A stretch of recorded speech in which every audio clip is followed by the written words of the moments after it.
Hello everybody, and welcome to the Oxnard College Literature, Arts, and Lecture Series.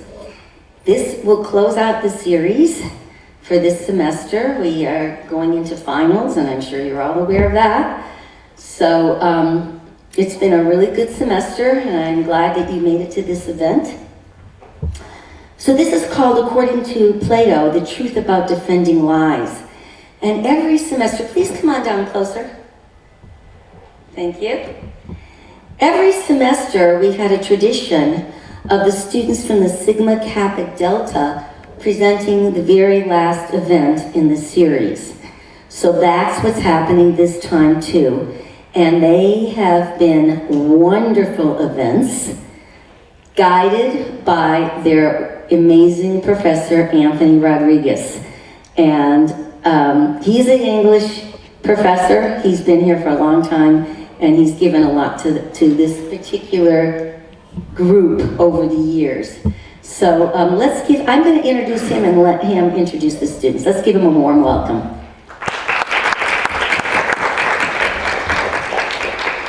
Those of you coming in, please come close. You can go to that side, but please come close.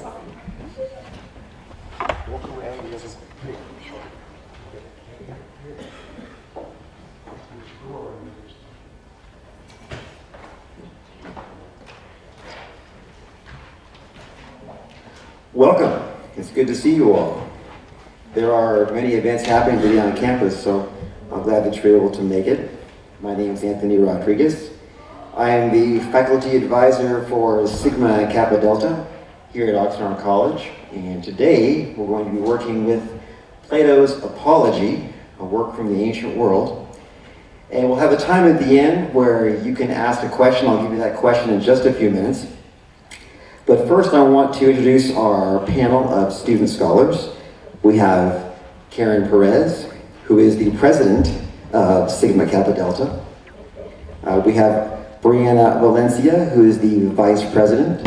We have Nikki Price, who is the secretary, and Liz Robles, who is the treasurer. So these are all relatively new members of Sigma Kappa Delta, and we have at least 3 returning next semester, or in the fall rather, so we're very excited about that. Let me just make a few opening comments.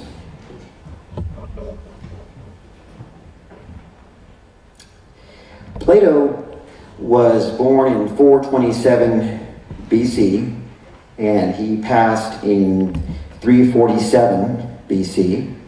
He lived in Athens. He was the student of Socrates, and so was I actually. I played tailback at Athens High School. And what shaped his life in many ways was observing the trial of Socrates and watching the punishment and eventually the death of Socrates that had a very profound effect upon Plato, a very traumatizing effect. In fact, when Socrates was executed, that forced Plato to go on a 12-year journey in seek of learning, in search of philosophical knowledge. So he had this traumatic event, the death of his teacher, the death of his mentor, watching the tragic injustice of that. And then away he went on travels in search of learning. When he returned 12 years after that, he established Plato's Academy, which is often referred to as the first university in the history of Western civilization. The good thing about Plato, one of the good things historically speaking, is that virtually all of his works have survived, and they were written in the form of dialogues. And in these dialogues, you had various characters who would debate important issues and would debate important topics. And they would do so mainly by asking questions. And as you may have found out in life, if you ask tough questions, if you ask questions that get near the truth or the heart of a matter, you're not always going to be the most popular individual.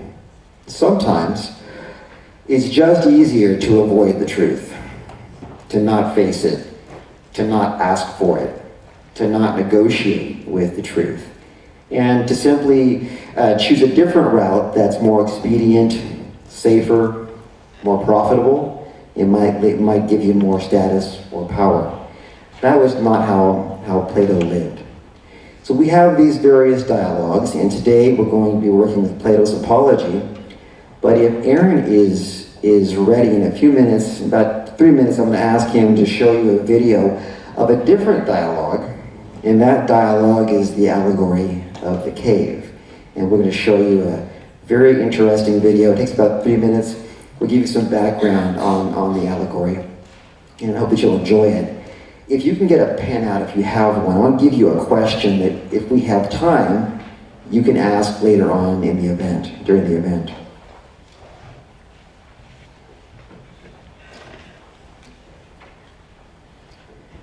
The question is, can you think of an instance, and I'll repeat this, can you think of an instance in modern times where people have been afraid to defend the truth because of the severity of the consequences? Can you think of an instance in modern times where people have been afraid, or a person has been afraid or fearful of defending the truth, to defend the truth, because of the severity of the consequences? And this is the kind of question that you can take with you, and when you leave the auditorium, you can almost immediately begin to apply to your lives. And I'm talking too much, as I always do, but that's our purpose here. Our purpose here isn't to be on stage and be fancy and draw attention to ourselves. Our purpose is to take on a very challenging work, a great literary, philosophical work, and to leave you as audience members with some wisdom that you can gather up and package and take with you. And believe me, throughout your lives, you will need just this kind of wisdom. During final exam week coming up, as you work with your jobs, school, family, responsibilities, you're going to need this wisdom. I don't really think that things often happen randomly or by accident.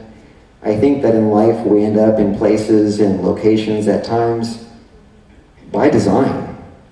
So maybe you came here because some dopey guy offered you a few points of extra credit. Who knows? I prefer to think that you're here because maybe you need to be here and you're going to learn something very, very valuable. So go ahead and turn your radar on, pay extra sensitive attention, and I want to challenge you like Plato would challenge you. That when you leave today, that you take this knowledge and you apply it courageously. If we don't, the results for ourselves, our campus, our community, our society, our nation, civilization as we know it, will be dire indeed. So, Aaron, if you could now cue that video, and then as soon as the video is over, what's going to happen is the panel here, they have passages to read from Plato's Apology, and I believe you have copies of those passages. Each student will read a passage, give you time to absorb it from your handout, and then afterwards, they'll be giving their individualized interpretations of each passage, then maybe some discussion, and going on to the next panelist. So reading, spending time, interpretations, some discussion, and if time permits, we have that question for you to answer. Students are coming in, so I'll repeat that question one more time.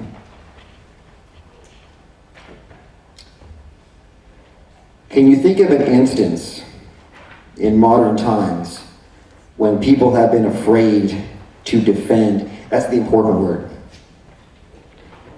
have been afraid to defend the truth because of the severity of the consequences of doing so? All right? So Aaron, go ahead and... Before he starts, this is going to be a dialogue, so everybody past the woman here with the orange shirt, if you could please get up and move forward so we don't have to strain to hear you afterwards when we have a discussion. Those of you that came in late sat in the back. I made everybody else sit toward the front. So if you could do that kind of quickly so we can get started. I think that everybody will appreciate it. We'll be able to hear you better. You'll be able to hear us. It'll be more intimate. And you're all on this side. It's causing me to fall. So if you can go to the other side, there'll be some balance. So everybody beyond this woman, can you raise your hand? Later. Just put your hand up. If you're sitting behind her, please move up. Move to this side. Please move up. It'll make it a whole lot easier for later. Thank you very much. Okay.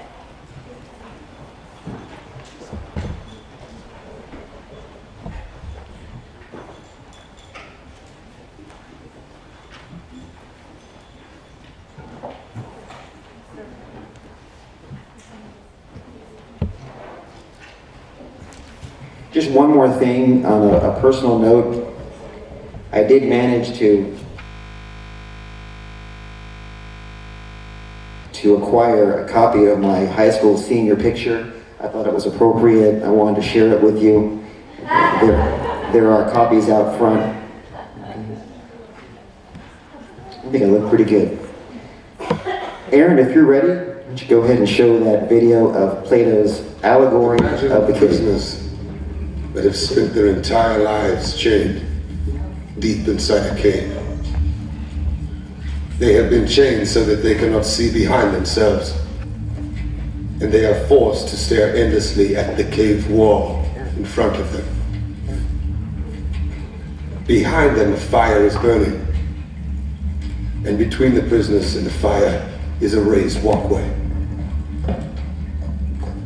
Now imagine that each day a menagerie of objects crosses the walkway. Animals and people carrying their wares to market.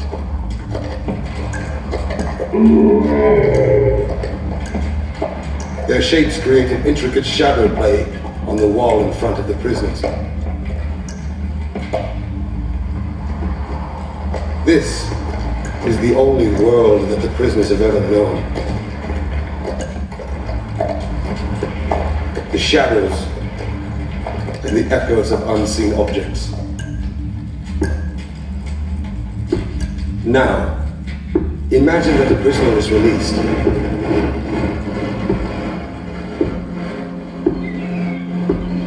After some time adjusting to the blinding light,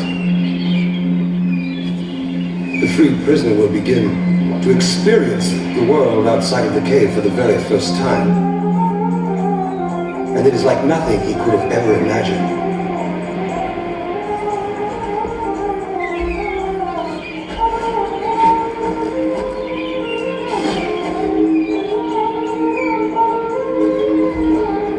With his new perception of the world, the man will of course want to return to his friends to share his incredible discoveries.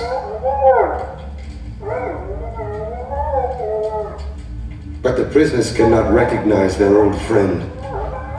He appears as all things do. His voice is a distorted echo, and his body is a grotesque shadow. They cannot understand his fantastic stories of the world outside of the cave.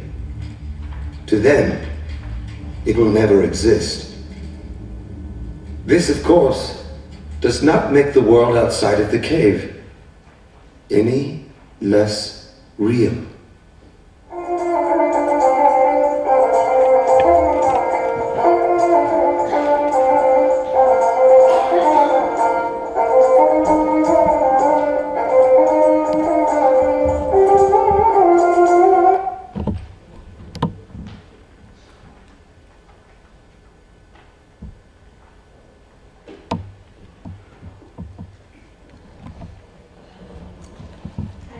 Hi everybody, my name is Kappa, and today I'm going to be reading the first paragraph on the first page from the packet.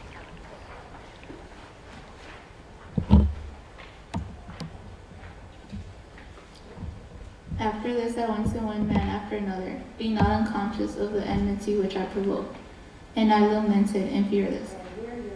But necessary was laid upon me, the word of God, I thought, ought to be considered first. And I said to myself, go, I must to all who appear to know, and find out the meaning of the oracle. And I swear to you, Athenians, by the dog I swear, for I must tell you the truth. The result of my mission was just this. I found that the men most in repute were all by the most foolish, and that some of the inferior men were really wiser and better. I will tell you the tale of my wanderings, and all of the Herculean labors, as I may call them, which I endured only to find the last oracle irrefutable. When I left the politicians, I went to the poets, tragic, dithyrambic, and all sorts. And there I said to myself, you will be detected. You will find out that you are the most ignorant than they are. Currently, I took them some of the most elaborate passages in their own writing, and as well as the meaning of them, thinking that they would teach me something. Will you believe me? I am almost ashamed to speak of this, but still I must say that there is hardly a person present who would not talk better about their poetry than they did themselves. That showed me in an instant that not by wisdom do poets write poetry, but by some sort of genius and inspiration. They are like diviners or soothsayers, who also say many fine things, but do not understand the meaning of them. And the poets appear to me in the same case. And I further observed that upon the strength of their poetry, they believed themselves to be the wisest of man and other things in which they were not wise. So I departed, conceiving myself to be superior to them for the same reason that I was superior to the politicians. Now you could take 3 minutes to reread the passage and analyze it.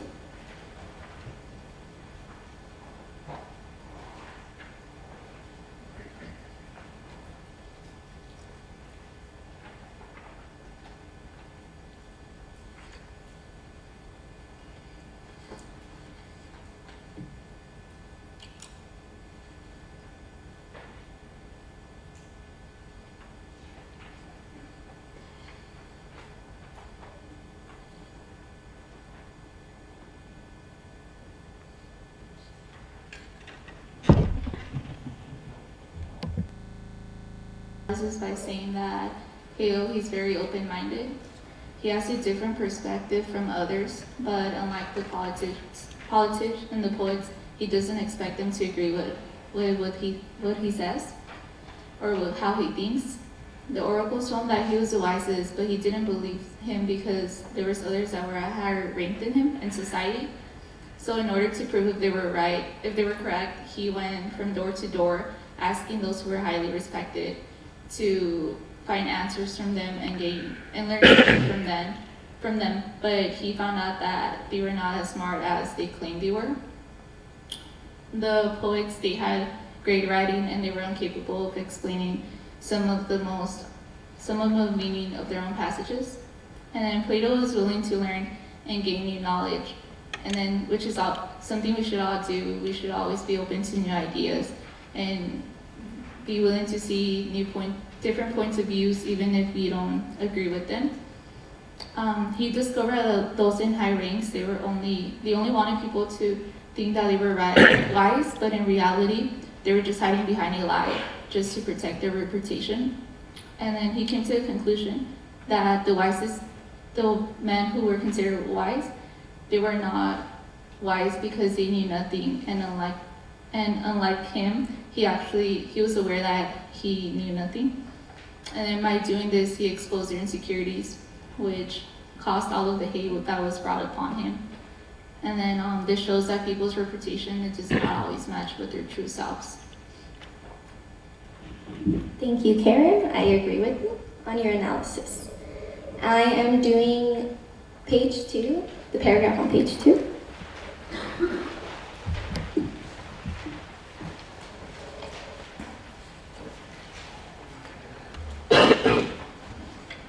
There is another thing.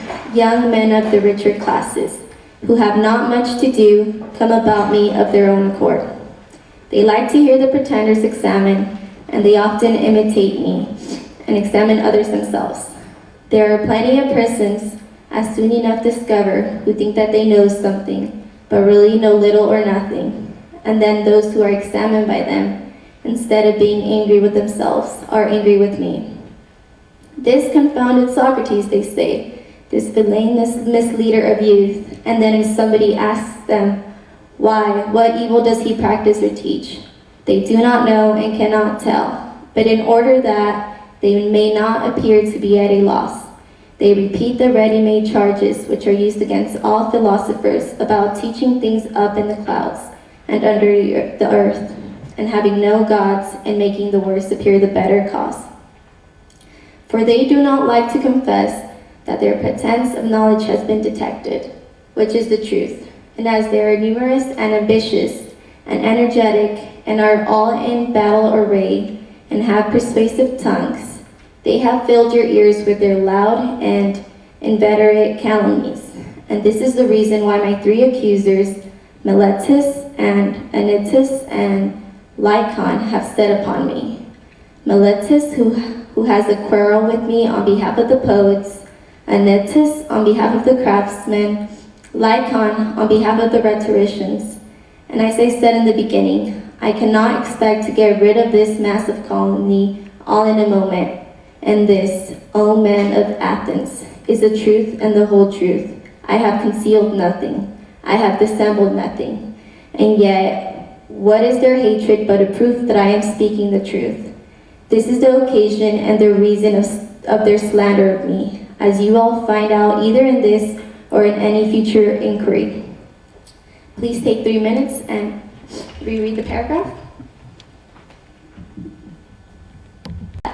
There's many people who still to this day pretend to be something they're not. In this paragraph, in this case, his accusers were the ones who were pretending to be knowledgeable and wise, when deep down they were ignorant. They were scared of Socrates exposing them. They viewed him as a threat. And this was important to them because knowledge equals power and power equals status. And therefore, they started accusing Socrates, and they started making these false accusations and defending these lies that weren't true. And in society today, we see this with people hiding behind the screen, their computer screen, since we live in a society that relies heavily on technology and social media. And through this, they bring people down just to feel better about themselves, or they show off stuff just to save their reputation. And I feel like it's important because, as stated in the paragraph, Socrates was speaking in this plainest manner. He was clear, direct, and he was truthful, as opposed to his accusers who were talking in this fancy manner and nobody was really able to understand him or them. Therefore, I believe that we shouldn't defend lies to bring someone down, and we shouldn't be afraid of defending the truth, even if it means messing up our reputation. You have a great point there, and something I wanted to mention was that, both what you shared and what Karen shared in the beginning, both of those passages had some similarities, and, we shouldn't be surprised by that because, something that you in the audience, unless you've read the Apology, you're not aware that Plato, in the very beginning, shares, says, if you hear me using the same words in my defense, which I have been in the habit of using, you shouldn't be surprised by this. He very clearly states that he's going to be repetitious. He's going to use this simple terminology, these simple words to really express and push that point home.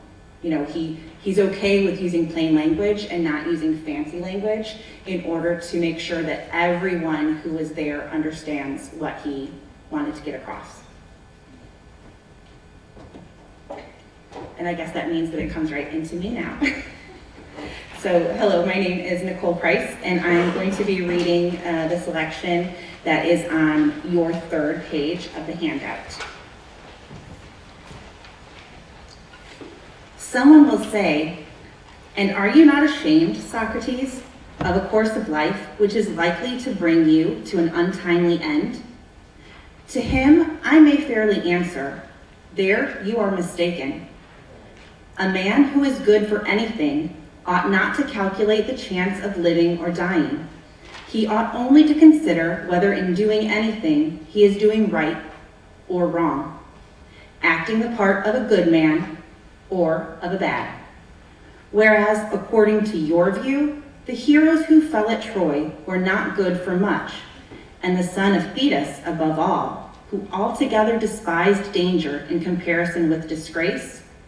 And when his goddess mother said to him, in his eagerness to slay Hector, that if he avenged his companion Patroclus and slew Hector, he would die himself. Fate, as she said, waits upon you next after Hector.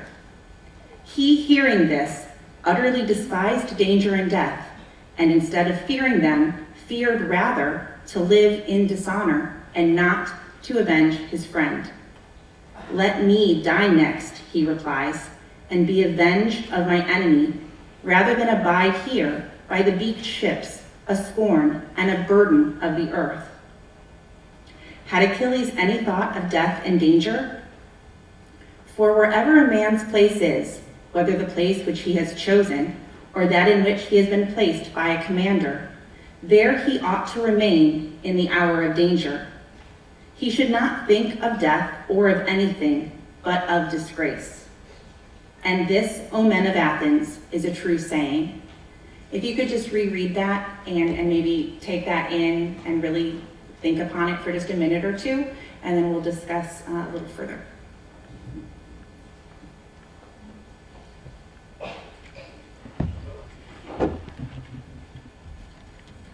I'm just going to go right into to my interpretation. It's not as long as everyone else's. I chose the easy selection. So even though in this passage, Plato is speaking about Socrates in ancient Greece, I think it's really important to note that whether it's back in ancient times or it's today, what is the goal of man or woman?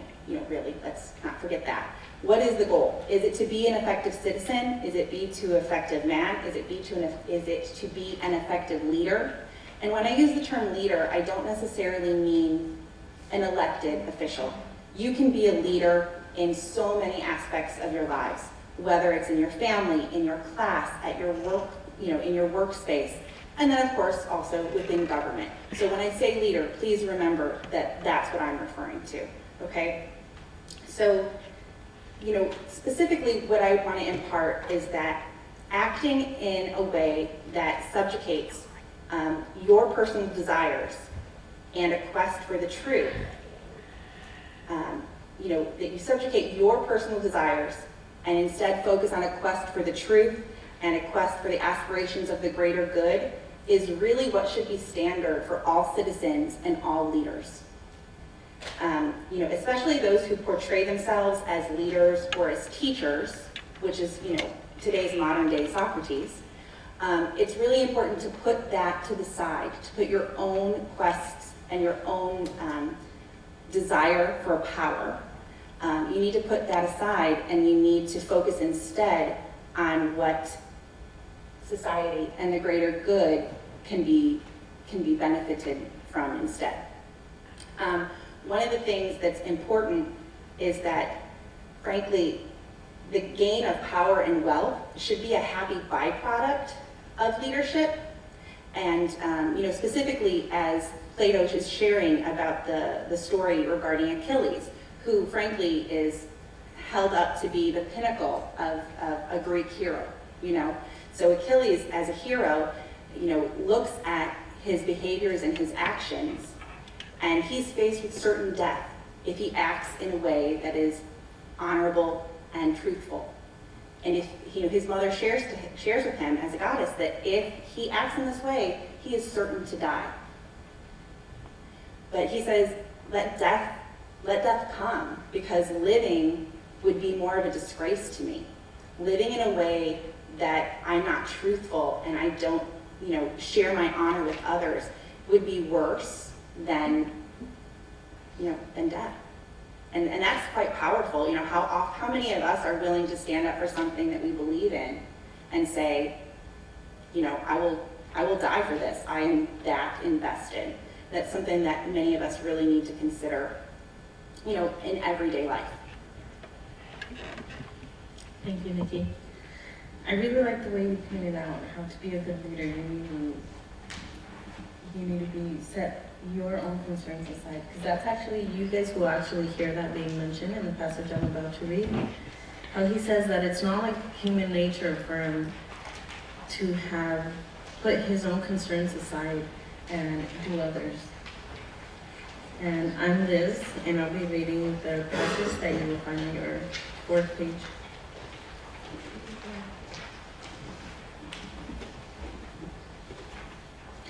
Men of Athens, do not interrupt, but hear me. There was an agreement between us that you should hear me out, and I think what I am going to say will do you good, for I have something more to say, at which you may be inclined to cry out, but I beg that you will not do this. I would have you know that if you kill such an one as I am, you will injure yourselves more than you will injure me. Miletus and Anytus will not injure me, they cannot, for it is not in the nature of things that a bad man should injure a better than himself. I do not deny that he may, perhaps, kill him, or drive him into exile, or deprive him of civil rights. He may imagine, and others may imagine, that he is doing him a great injury, but in that I do not agree with him. For the evil of doing as Anytus is doing, of unjustly taking away another man's life, is greater far. And now, Athenians, I am not going to argue for my own sake, as you may think, but for yours, that you may not sin against the God, or lightly reject his boon by condemning me. For if you kill me, you will not easily find another like me, who, if I may use such a lucrative figure of speech, am a sort of gadfly given to the state by the god. And the state is like a great and noble steed, who is tardy in his motions owing to his very size, and requires to be stirred into life. I am that gadfly which God has given to the state, and all day long in all places am always fastening upon you, arousing and persuading and reproaching you. And as you will not easily find another like me, I would advise you to spare me. I dare say that you may feel irritated at being suddenly awakened when you are caught napping, and you may think that if you were to strike me dead, as Anytus advises, which you might, then you will sleep on for the remainder of your lives, unless God in his care for you gives you another gadfly. And that I am given to you by God is proven by this, that if I had been like other men, I should not have neglected my own concerns or patiently seen the neglect of them during all these years, and have been doing yours. Coming to you individually like a father or elder brother, exhorting you to regard virtue. This I say would not be like human nature. And had I gained anything, or if my exhortations had been paid, there would be some sense in that. But now, as you will perceive, not even the imprudence of my accusers dares to say that I have ever exacted or sought out pay of anyone. They have no witness of that. And I have a witness of the truth of what I say. My poverty is sufficient witness. Now, will you please take a minute or two to read that on your own?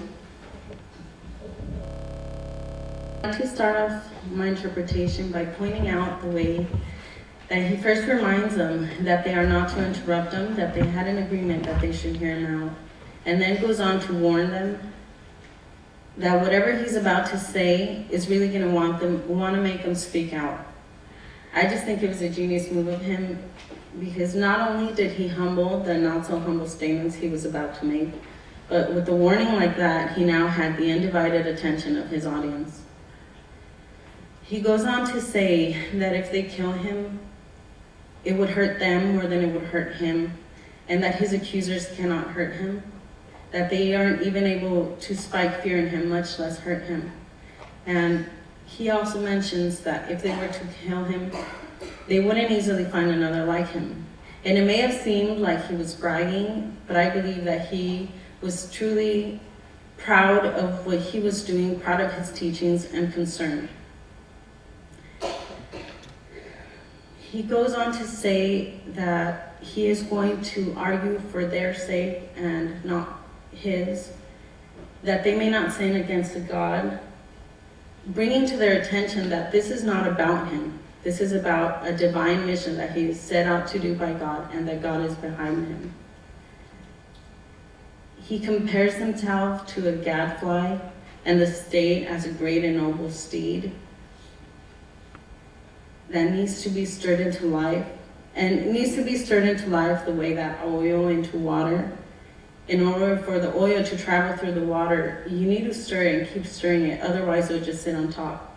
He was afraid that people would just sit on top of their lives, being a part of a life that they weren't actually living. And he was afraid that in his absence, with no one to guide them into their life, no one to teach them to live life in a way that they learn from it and take from it as much as they can.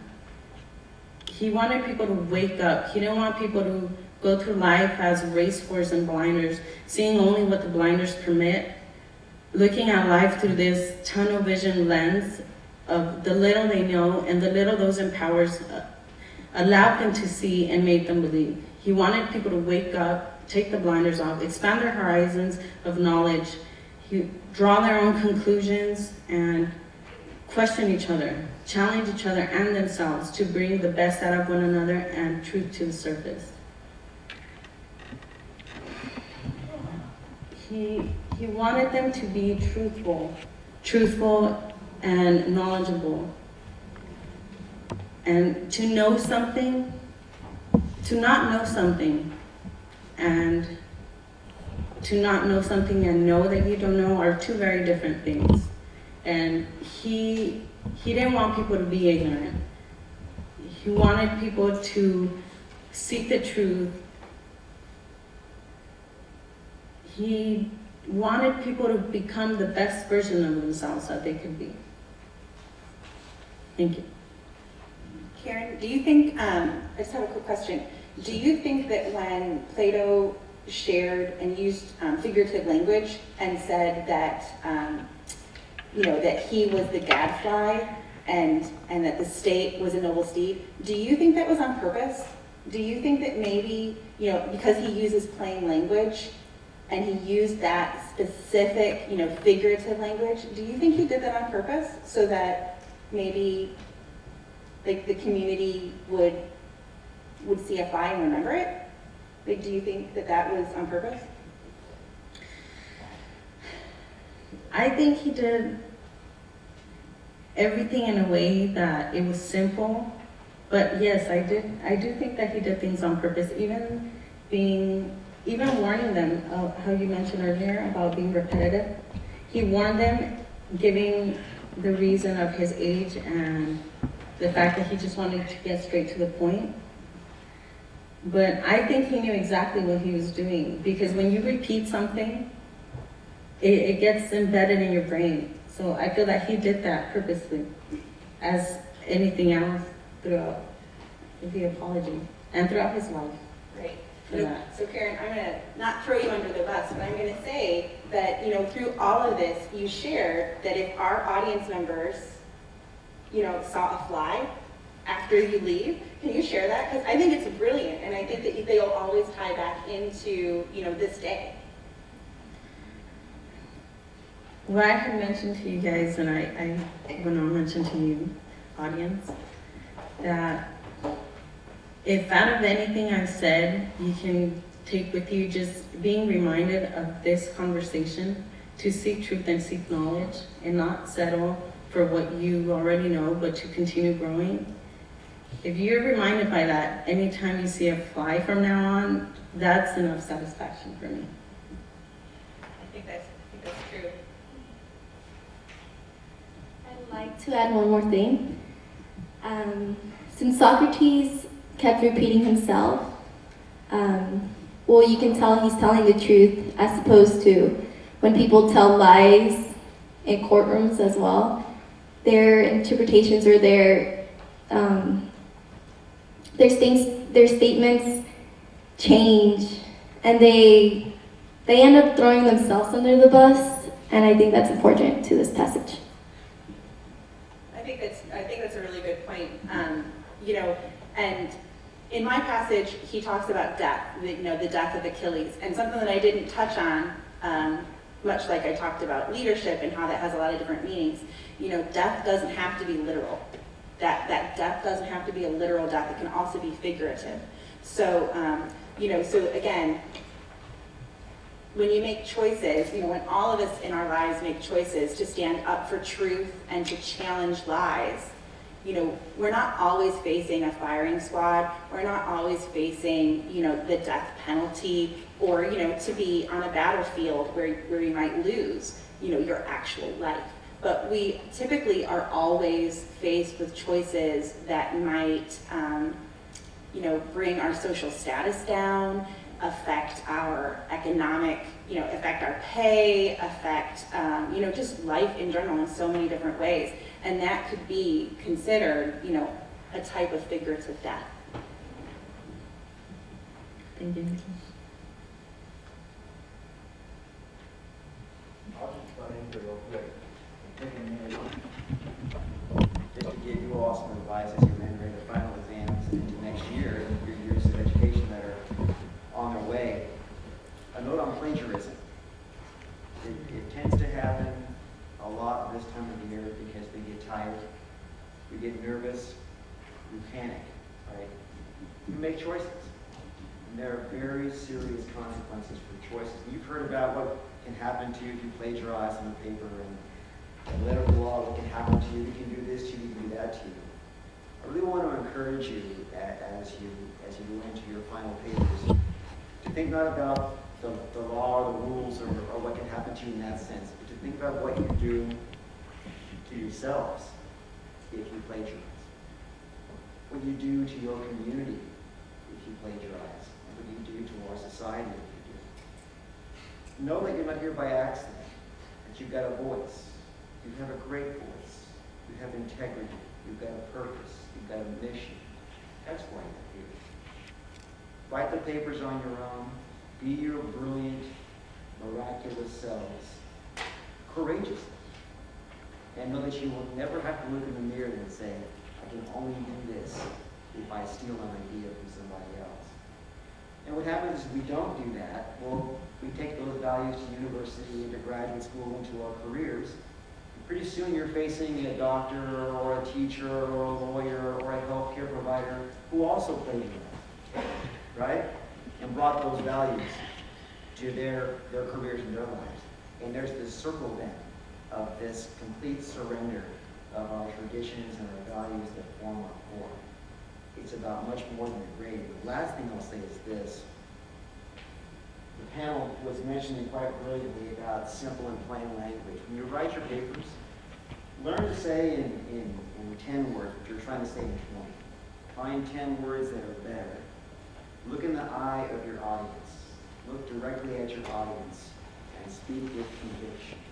Speak with truth. You'll feel that voice when you write. You'll feel that individual power when you write. When you do, you'll want more of it. I want to add that to what you've been saying. I think it's a good time for a commercial about our educational values as you proceed into the pressure cooker. It's going to get warm, right? Everything's on the move and on the way. Enjoy it. Fellowship. Be college students. And know that you can do it with your own brilliance and your own integrity. Keep that going. Thank you, Professor. Now, if anybody has any questions that you've written down throughout our presentation that you might like to ask any of us, please do so now. Or if you answered the first question that I gave initially, yeah, sure. Comments and questions. You talked about people standing up for what they believe in, even though sometimes the consequences are so much there. And we live in a world where there are countries that execute people who don't have, where they don't have freedom of speech, and they execute people for speaking what they feel is the truth, their causes. In our country, we have great heroes. We talk about leaders. Martin Luther King never held an office, and look what a great leader he was, and look what he accomplished because he believed in that. Today, we see people, we have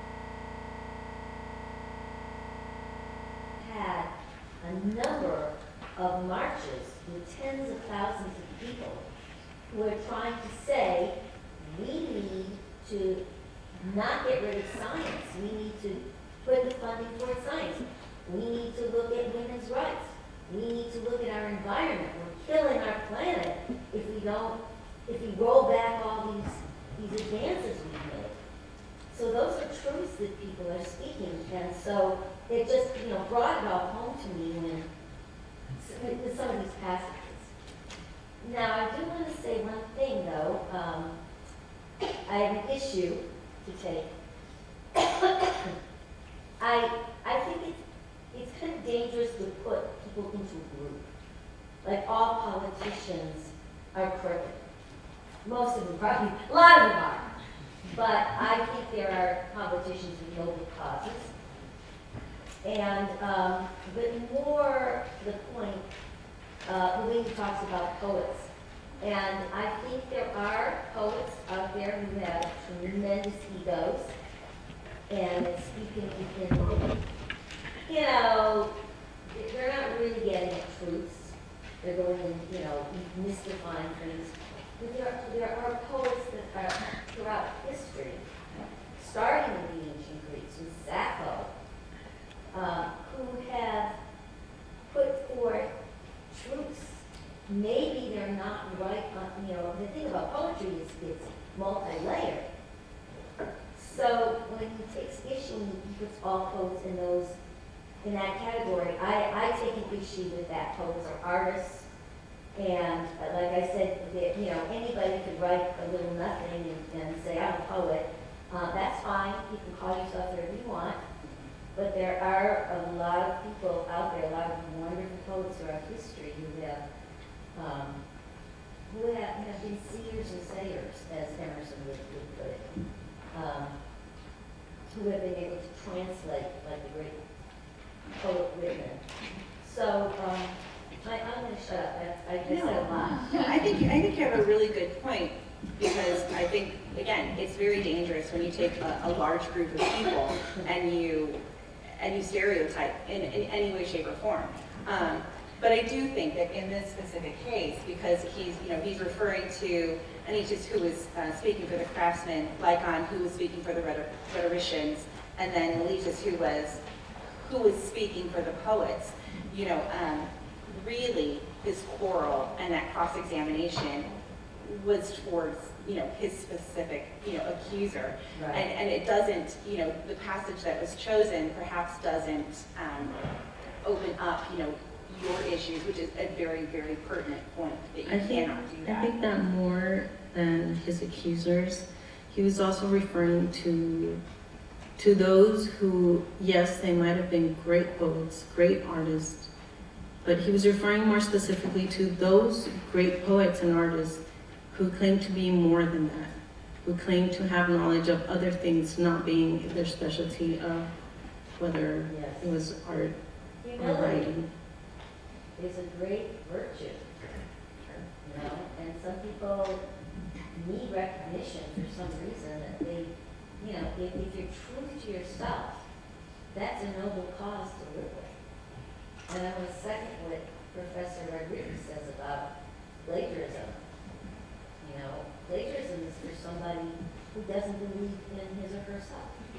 They can't believe in their own thoughts. They have to borrow somebody else's and pass it off as their own. It's kind of dangerous. And we do see politicians in our country today who are, saying things that just aren't true. And then denying it in all kinds of ways without facing the music. So we'll see how it plays out. I think having that kind of dialogue, having someone who's willing to be the truth teller, willing to stand up, whether it be a God-ordained job, as Socrates felt it was for, that was his job, it was God-ordained for him to be that figurehead. or, you know, just in general, in today's world, someone who's willing to stand up and be the voice of all of the people who are, you know, marching for rights, marching for the environment, marching for so many reasons. You know, someone who's willing to stand up and take the heat. You know, we don't have enough of that, I don't think. I think people are always a little bit concerned.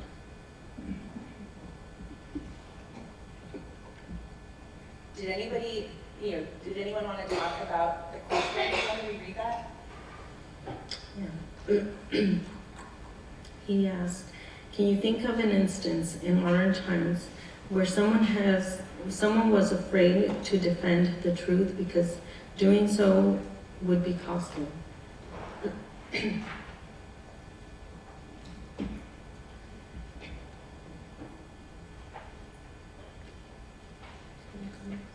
guys have any thoughts on that? Our audience, you can, ooh. Do you mind standing up? Or we can get a mic maybe for you? Yeah. Thank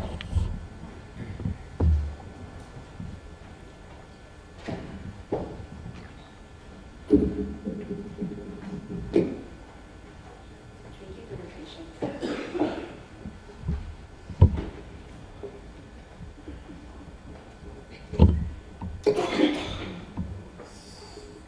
So once he said that, right away I thought there are two careers I thought of: doctors, and I believe the people that report the weather.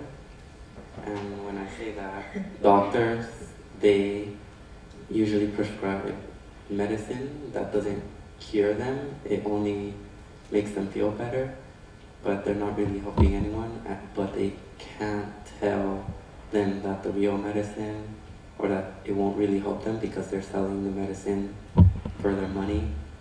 And if they do say something that would go against what they were taught, and they would lose their degree. And as for the people that report the weather, like right now, they say, oh, it's not global warming. I'm not trying to go political. It's not global warming, it's still 78 degrees. But no, they're not supposed to report it. They have to hide it because, and in this case, I believe it's due to fear. Like, people would panic and there may be chaos starting if they believe that the world's closer to ending.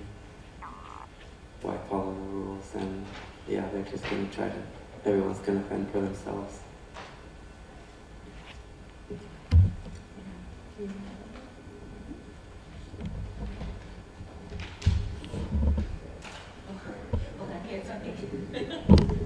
And so that's where they don't defend the truth,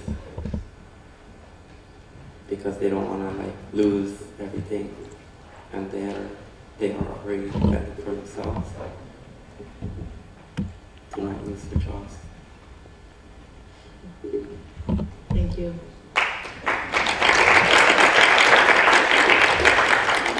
I think what is even scarier is when not defending the truth becomes the truth.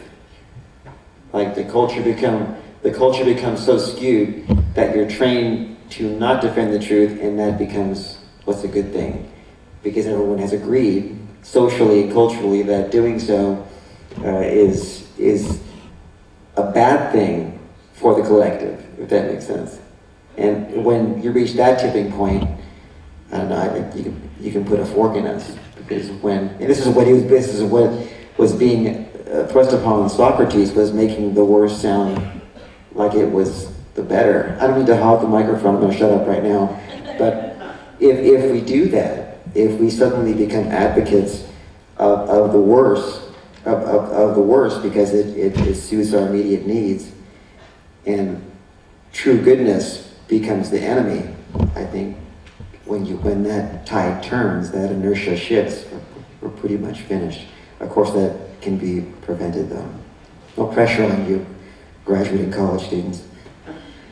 Something that Professor Rodriguez just alluded to, and again, our selections pretty much came from the selection from the apology selections that all happened before Socrates was actually convicted, and then ultimately they decided to sentence him to death. So all of our selections and our perspective has come before before this being sentenced to death. And later on in the apology, Socrates says, "I say again that the greatest good of man is daily to converse about virtue, and all that concerning which you hear me examining myself and others, and that the life which is unexamined is not worth living." So, we might have heard that in various songs or readings or, poetry or books, and something there is, it's not just about our individual lives. That's what he's saying, is that the unexamined life is not worth living. But then, conversely, the information, the news that's out there, if we just accept it as the status quo and we don't challenge it, and we don't delve deeper and do research, then frankly, are we living our fullest lives? Something to think about.